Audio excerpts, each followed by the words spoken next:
So I guess it is a truism that you don't see your own eyes, that your own eyes are absent, they're transparent, and you see what your eyes make possible.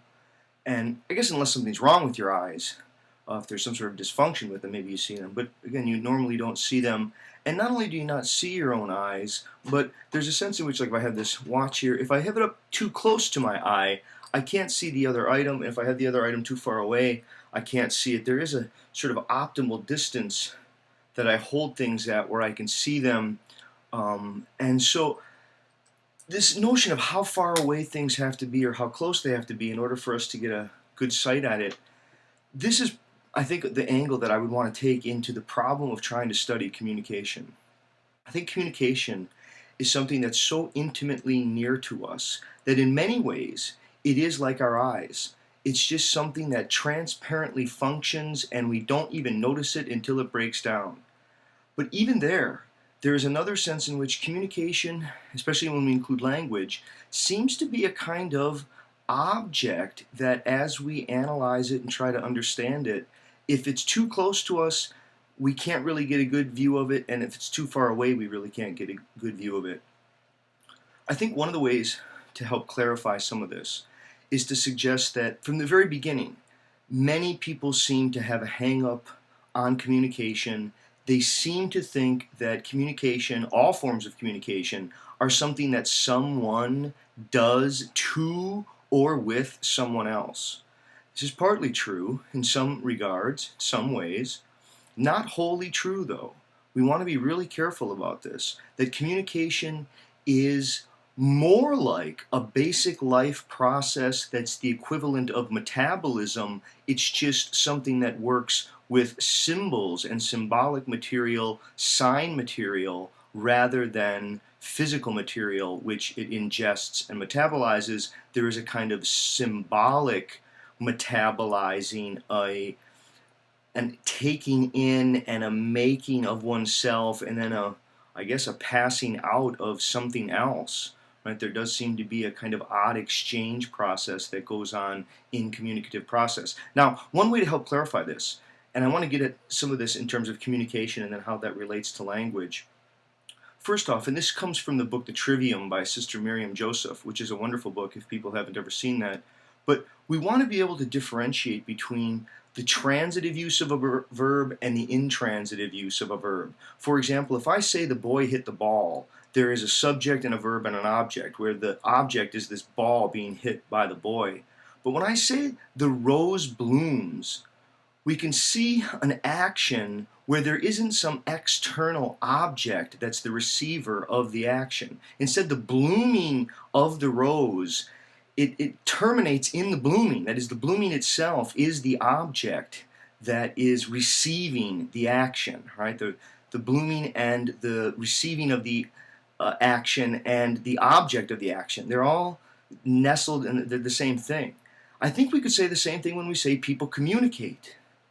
If we imagine that all communication is some sort of someone sending something to someone else, we really miss it. See, this is partly the problem that comes from people thinking that language is an occasional tool that we sometimes use, and unless we're opening our mouth and unless sounds are coming out, we're not using language, or even worse, we're not communicating. Communication occurs when someone takes something into account. It's a basic life process. Now, this basic life process that we could find throughout all nature, of taking things into account, of sort of shaping and functioning awareness in terms of learned habits of attention. Communication is learning how to pay attention and what to pay attention to and what to ignore, and how memory allows us to integrate past experiences into present experiences that help shape what we're going to pay attention to and what we're not going to pay attention to. What happens with language is that language allows our communication to get outside of an egocentricity. This is what Dewey would suggest, that we're all born kind of with an egocentricity. I think all animals are. You know, if you take fish, right, like if I hold my hands out here, I think I may have talked about this before, if I hold my hands out here and then I slowly pull my hands back, there's a point at which my hands lose sight in my field of vision.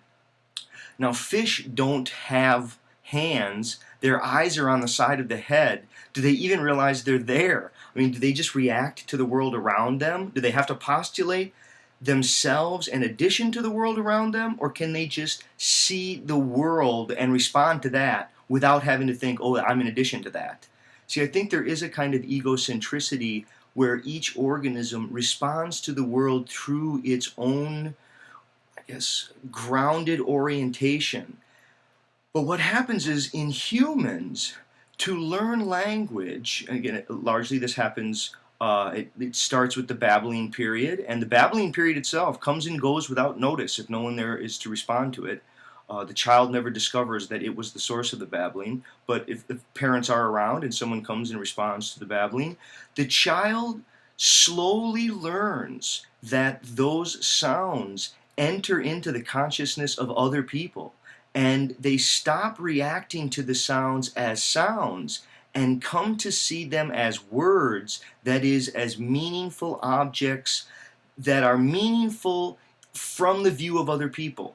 The ability to see things as other people see them. This is more than just something that happens in communication. It is something that happens in communication, but it's language in particular, and then extended and attenuated forms of language and language process that helps to amplify this capacity to get outside of one's egocentricity. Now, this would be literacy, reading ancient books, where you're really trying to imagine how those words are fitting into the consciousness of another.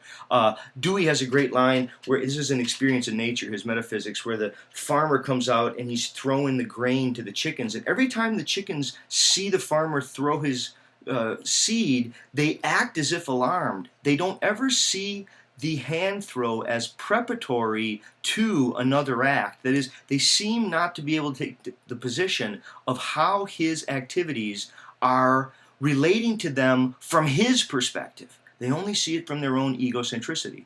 Now, the point here that I've been trying to make about communication and how communication is more than a transmission or more than something that occurs when we speak. I think part of the problem is that communication is a large field and a subset. It's a large field that includes language as a subset.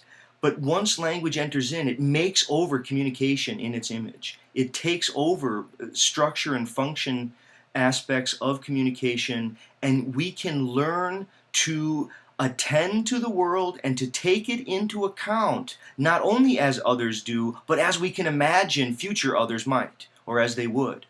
To hear these sounds not as just immediate sounds in an environment, but as words, is to be able to imagine how those sounds would sound to another consciousness. It's how they get us out of egocentricity.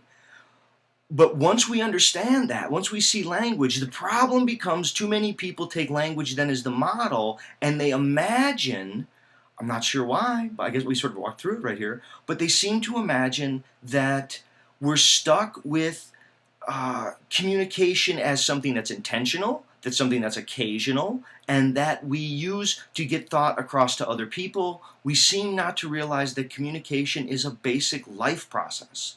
It's a basic life process of metabolizing symbolic and significant information around us, and we're continuously engaged in this process. It goes on with or without our intention. In fact, we become susceptible to taking into account whatever we're able to take into account, and what we're able to take into account becomes increasingly shaped by the language that we have. Language does have a crucial role here, but I think that the ultimate issue is to realize that even though speech is consciously directed, there is, in those who've learned to speak, now communicating with the self in language that takes on a spontaneous, pre-reflective character.